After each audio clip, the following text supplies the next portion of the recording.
gang, what's up? Welcome back here to another edition of Intuitive Angling, and thank you very much for making a little bit of time to watch the video. Today we're going to give you a complete tutorial on how to choose the correct soft plastic colors. You know, this can be an intimidating deal. There's so many colors out there, so I'm going to sort of break it down and give you guys a good foundation that at least will take some of that intimidation factor away from you guys. Real quick, guys, just want to remind y'all, I don't know if you remember, or if you guys haven't heard, I started a second YouTube channel called The Fishing Teacher, and this channel is totally dedicated to beginning anglers, learning for people that don't know much about fishing, that are just getting into fishing. We cover everything. We're covering bass fishing, crappie fishing, white bass, perch, walleye, muskie, everything like that. It's going to be just a really good resource to, if you don't know anything about fishing, it's a good place to start. And then once you start learning a little bit, you can refer back to this channel. So if you're interested or know anybody that's interested, I'll include the link in the description here where you can go check the new channel out and hopefully subscribe to it. Much appreciated.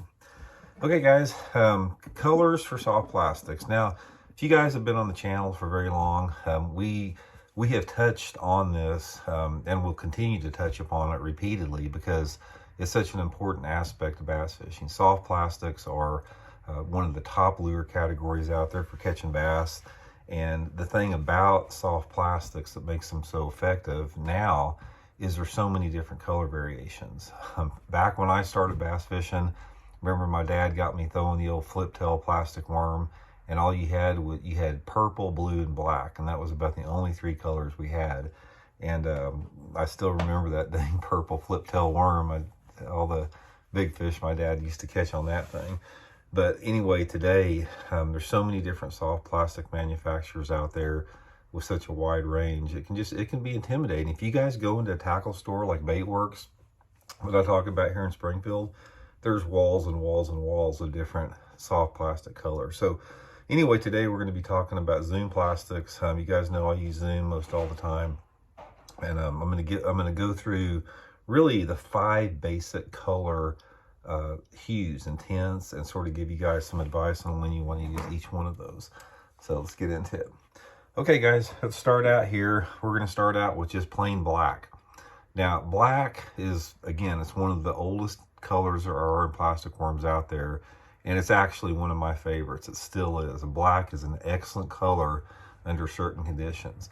The main situation that I like a black worm in, or black soft plastic, is off-color dirty water. If that water visibility is like less than 12 inches deep, 12 inches in visibility, I really like going to a black a lot of times. It's silhouettes. It's really good in low light conditions. It works in a wide range of situations. It's good in the tannic waters of Florida and Texas where you got aquatic vegetation. Works in rocky lakes, just works all over. But the main consideration for me with black is watercolor. Even above sunlight conditions, because some of these I'll talk about has a lot to do with the light levels, but black is my dirty watercolor. It's the color I go to in the dirtiest water that I fish. And as far as fishing soft plastics and in any lure in general, I don't about 3 to 4 inches of visibility is about the minimum where you're going to be catching fish. You can't hardly get many bites if the water visibility is not over 3 or 4 inches, and black's a good color for that. So the next one, we're going to talk about 2 darker shades, and we're going to go to the lighter ones. The next one is the June bug color. Now, a June bug, again, it's basically purple with green flake, purple worm, just like the old flip tails. And again, June bug is a really good stained watercolor. Any of your stained watercolors are going to be really productive any of the darker colors are going to be really productive in stained water. But one of the things that I found out about a June bug color, it's one of the best colors that you can use if you're fishing a little bit deeper water. So not necessarily, it'll work in, similar visibilities as the black, but if you've got water visibility up to like 3 feet, a June bug is a really good color if you're fishing like deeper brush piles or deeper off the points in water over 10 foot deep. June bug is a really good deep water color. Also, June bug is well known as being one of the top colors to fish in grass. If you've got any type of submergent or emergent vegetation, a June bug color works really good around grass for some reason. Okay, my next favorite one is a red bug.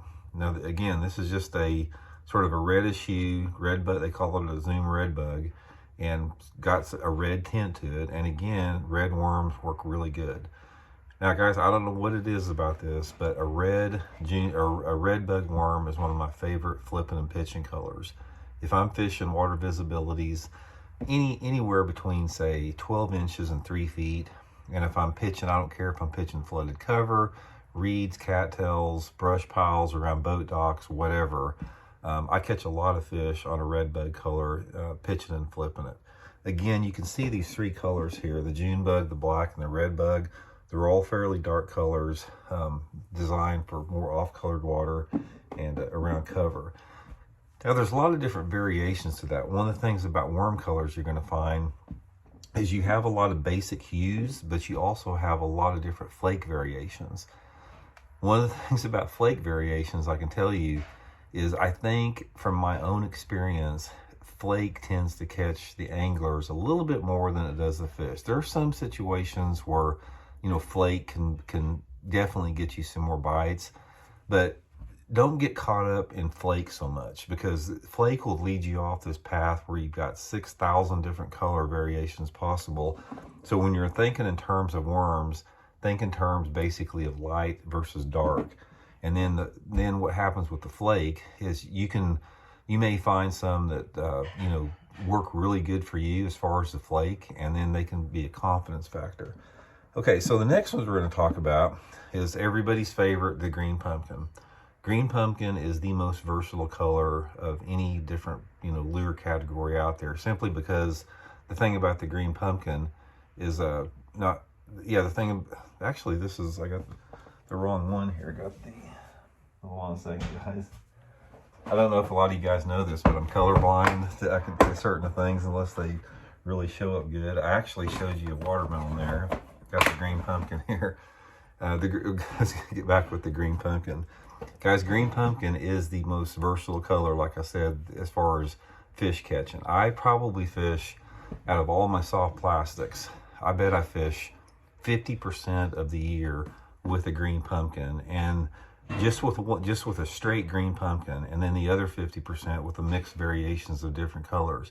The reason green pumpkin is so effective, in my opinion, is it's subtle, number one. It works in a wide range of water clarities. It can work in off-colored water. It can work in really clear water.